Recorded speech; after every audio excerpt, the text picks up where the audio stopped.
देखो अप्रैल 2020 में जब पूरी दुनिया पैंडेमिक की सुनामी में डूब रही थी, किसी को पता नहीं था कि कल क्या होगा। सिनेमा इंडस्ट्री की हालत धोबी के कुत्ते जैसी हो गई थी। थिएटर्स बंद पड़े थे, पीवीआर आइनॉक्स के शेयर्स इतने क्रैश हुए थे कि पाताल में घुस गए थे। किसी को कुछ समझ नहीं आ रहा था, बट उसी टाइम पे प्रोड्यूसर केएल नारायण अनाउंस करते हैं कि अब राजा मौली गांव के रखवाले महेश बाबू के साथ एक फिल्म करने वाले हैं। आगे चल के राजा मौली भी इस पे कई बार मुहर लगाते हैं और कहते हैं कि this time bigger and better. Globe trotting action adventure. Mahesh Babu, a Telugu superstar, is the hero of the film. So yeah, bigger and better. Bigger and better. वहीं दक्षिण के बाद उत्तर में 2021 के आसपास इंडियन सिनेमा के ग्राफ को और ऊपर ले जाने के लिए नितेश तिवारी एक ग्लोबल लेवल सिनेमैटिक एक्सपीरियंस बनाने की बात करते हैं। खास बात ये होती है कि वो कोई प्रोजेक्ट नहीं, बल्कि हमारे आपके पूरे भारत के हजारों साल पुरानी गाथा, मेरा मतलब मर्यादा पुरुषोत्तम श्री राम की अयन यानी राम की कहानी या रामायण बनाने की बात करते हैं, जिसमें नामित मल्होत्रा जैसे इंसान 4000 करोड़ तक लगाने की बात भी कह देते हैं और कहते हैं कि we will show the world. How much money are you spending on this? What is the It'll be about $500 million by the time we're done on both films put together, part 1 and part 2, which is over 4,000 crores. wow?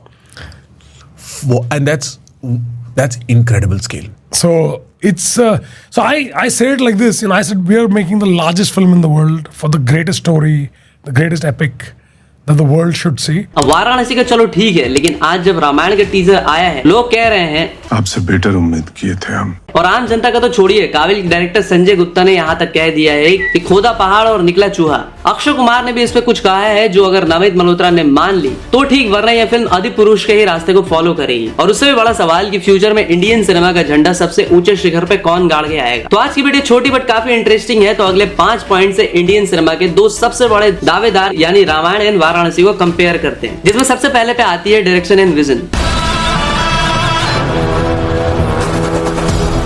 देखो SS Rajamouli और नामित मल्होत्रा दोनों ही Indian cinema के heavyweight champions हैं। एक 2,000 करोड़ की film देके बैठा है, ऑस्कर लाके बैठा है, तो दूसरा दंगल जैसी 2,000 करोड़ वाली फिल्म का खिताब अपने नाम करके बैठा है। लेकिन दोनों का अप्रोच डायरेक्शन एंड विजन के मामले में काफी अलग है। एक तरफ राजामौली मास्टर स्टोरी टेलर है, वहीं नामित मल्होत्रा एक विजुअल टेक जीनियस और नितेश तिवारी का विजन हमेशा ग्राउंडेड और इमोशनल स्टोरी पे होता है। इस बार तिवारी जी का मकसद है वाल्मीकि रामायण की मिठास और मर्यादा को मेंटेन करना। अब देखो राजामौली वाराणसी या किसी पौराणिक सब्जेक्ट पे फिल्म बनाते हैं तो वो हाइपर रियलिटी में बिलीव करते हैं। उनका विजन स्केल, मैसिवनेस और गूज़बम्प्स मोमेंट में फोकस होता है। इसलिए राजामौली की वाराणसी सिर्फ एक शहर नहीं होगा, बल्कि एक लिविंग ब्रीथिंग कैरेक्टर होगा, जिसके हर फ्रेम में ग्रैंड आर्किटेक्चर और डिवाइन पावर का एहसास होगा। मैं मानता हूँ नितेश तिवारी स्टोरी टेलिंग को प्रेफरेंस देते हैं, लेकिन रामायण में उनका सबसे बड़ा चैलेंज है कि लोग कहानी पहले से जानते हैं, 1000 बार पढ़ चुके हैं, देख चुके हैं, इसलिए उनका डायरेक्शन परफॉर्मेंस हैवी होगा। रणवीर कपूर श्रीराम और साई पल्लवी एज माता सीता से वो डीप इमोशनल एक्टिंग निकलवा पाए तो वनवास से लेकर सीता हरण एवं लक्ष्मण को मूर्छित होने वाले सीन पे तालियां नहीं, ऑडियंस के आंसू बहेंगे। वही राजामौली विजुअल स्टोरी टेलिंग के बाप हैं। अगर वाराणसी पे फोकस करते हैं तो वो उसके इतिहास और स्पिरिचुअलिटी को एक एक्शन एडवेंचर या हाई ऑक्टेन ड्रामा की तरह दिखाएंगे। और उनकी कहानी में स्पिरिचुअलिटी तो होगी, लेकिन फिक्शन के तड़के के साथ, जहां वो आराम से सिनेमैटिक लिबर्टी की हेल्पलाइन का यूज करेंगे और ऑडियंस को इंप्रेस करने में कोई कसर नहीं छोड़ेंगे। ऊपर से पीक डिटेलिंग के मामले में राजामौली को बीट कर पाना इम्पॉसिबल है। वही रामायण के वीएफएक्स सीजीआई वर्क की तो बाद में बात करेंगे, लेकिन उससे पहले बात करते हैं ऑडियंस के भीतर के उस गुस्से की, जिसे अगर मेकर्स ने आज एड्रेस नहीं किया तो इस फिल्म को कोई भी नहीं बचा पाएगा। सबसे पहली बात यह है कि कहने के लिए तो आप फिल्म के लिए डीप रिसर्च करके बैठे हो, लेकिन आप श्री राम को बिना जनेऊ के दिखा रहे हो, जबकि बचपन से लेकर आज तक हमने अपने घर के पूजा मंडप से लेकर बड़े बड़े स्थापित मूर्तियां कहीं भी श्री राम को बिना जनेऊ के शायद ही देखा है। दूसरी बात यह है कि आप कहने को रामायण बना रहे हो, but you are referring Shri Ram as Rama, और उन्हें भगवान दिखाने में भी आपको संकोच हो रहा है। मतलब आप हेजिटेट कर रहे हो, लेकिन आप रावण को एक हीरो की तरह दिखा रहे हो, एकदम पुष्पक विमान में मस्त ठाट से खड़ा हुआ। हिपोक्रेसी की भी सीमा होती है। शॉकिंग बात यह भी है कि रामनवमी को अवॉइड करके प्रोड्यूसर के बर्थडे पे टीजर लाया जा रहा है। तौबा तौबा तौबा, थारा मूड खराब कर दिया। तो अब बात करते हैं अगले पॉइंट की, जो कि है वीएफएक्स एंड बजट।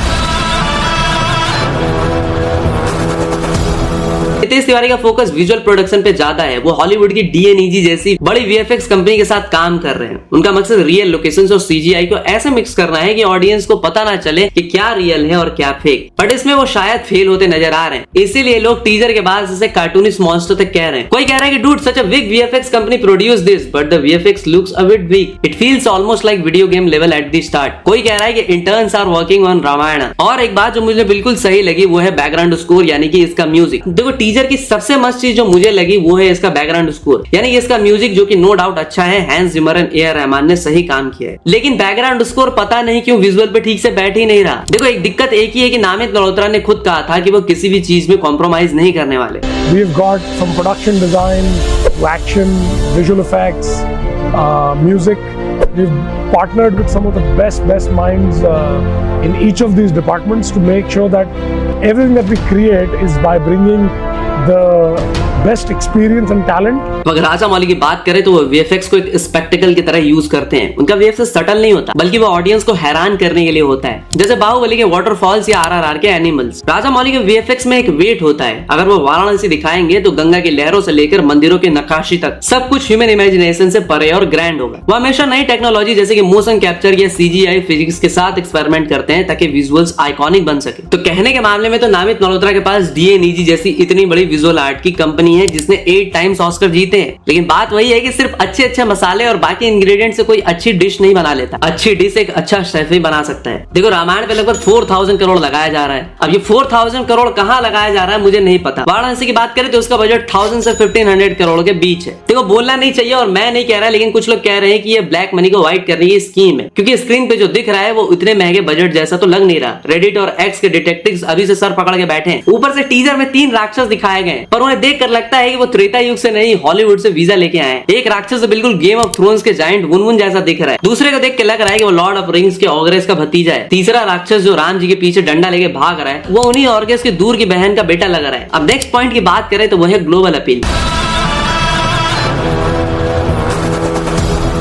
देखो नामित मल्होत्रा, नितेश तिवारी के रामायण और राजा मौली की वाराणसी दोनों में स्टार पावर काफी है, लेकिन अपील बिल्कुल अलग है। तिवारी जी ने इंडिया के हर कोने से टॉप स्टार्स को पिक किया है ताकि pan India appeal maximum. Ranveer Kapoor को श्री राम बॉलीवुड के सबसे वर्सेटाइल और मैसिव फैन फॉलोइंग वाले एक्टर को लेना। दूसरी तरफ यश को रावण लेना ये भी एक मास्टर स्ट्रोक है, क्योंकि केजीएफ के बाद यश एक ग्लोबल आइकॉन बन चुके हैं। उनका नेगेटिव लीड होना फिल्म की सबसे बड़ी यूएसपी है। उनका स्वैग और स्टार पावर नॉर्थ और स्टार दोनों जगह चलता है। साई पल्ली सीता साउथ की लेडी पावर हाउस है। उनकी प्रेजेंस से फिल्म की ऑथेंटिसिटी और एक्टिंग को डेप्थ भी मिलेगी। सनी देओल एज हनुमान मतलब गदर 2 के बाद सनी पाजी का स्टार पावर पीक पे है। हनुमान के रोल के लिए उनसे बेहतर मास अपील किसी की हो ही नहीं सकती। लेकिन अगर वाराणसी की बात करें तो राजा मौली की फिल्म में सबसे बड़े स्टार वो खुद ही हैं, लेकिन इस बार उन्होंने भी कास्टिंग में ग्लोबल अपील का तड़का लगाया है। महेश बाबू है साउथ के प्रिंस, जिनकी स्क्रीन प्रेजेंस और फैन बेस तगड़ी है साउथ में। राजा मौली के साथ उनका पहला कोलैब इस फिल्म को 1000 करोड़ की हाइप देता है। प्रियंका चोपड़ा जोनस रिपोर्ट्स के अकॉर्डिंग पीसी की फिल्म का हिस्सा है। उनका इंटरनेशनल स्टारडम हॉलीवुड पर बॉलीवुड की फिल्म को असली ग्लोबल प्रोजेक्ट बनाता है। पृथ्वीराज सुकुमारन मलयालम इंडस्ट्री के ब्रिलियंट एक्टर और डायरेक्टर है जो फिल्म की एक्टिंग को ग्रेविटास देते हैं। देखो रामायण की स्टार पावर डाइवर्सिटी पर बेस्ड है। रणवीर, यश और सनी देओल के साथ आना एक हिस्टोरिक इवेंट है जो हर एज ग्रुप के सिनेमा को घरों तक लाएगा। राजा मौली की वाराणसी की स्टार पावर प्रेस्टीज पर बेस्ड है। राजा मौली का ट्रैक रिकॉर्ड आरआरआर, बाहुबली और महेश बाबू का चार्म इसे इंडिया की सबसे बड़ी सोलो हीरो फिल्म बना सकती है। वैसे भी राजा मौली को लोग स्टार मेकर कह के बुलाते हैं, जो एक्टर से 5 साल तो लेता है बट बदले में उन्हें पैन इंडिया स्टार भी बना देता है। तो स्टार पावर के मामले में दोनों ही फिल्में एक दूसरे को नेक टू नेक कंपीट कर रहे हैं। फोर्थ पॉइंट है story telling style.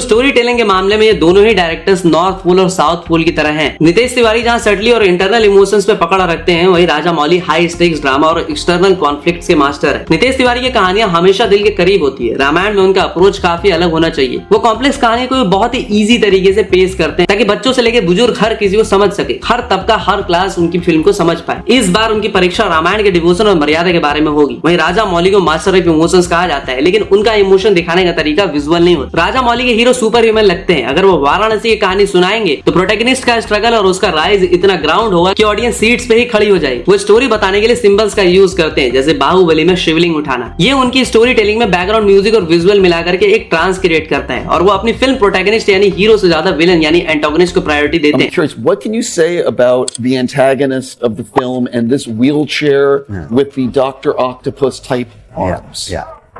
Definitely not sci-fi. It's not sci-fi. So it feels like it's a sci-fi film. It's not. It's a more fantasy, mythological based film. And antagonist Kumba is.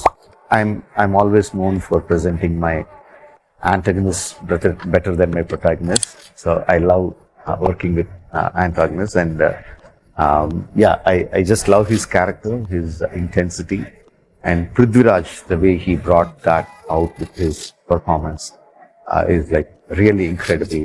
He just had this face, nothing else.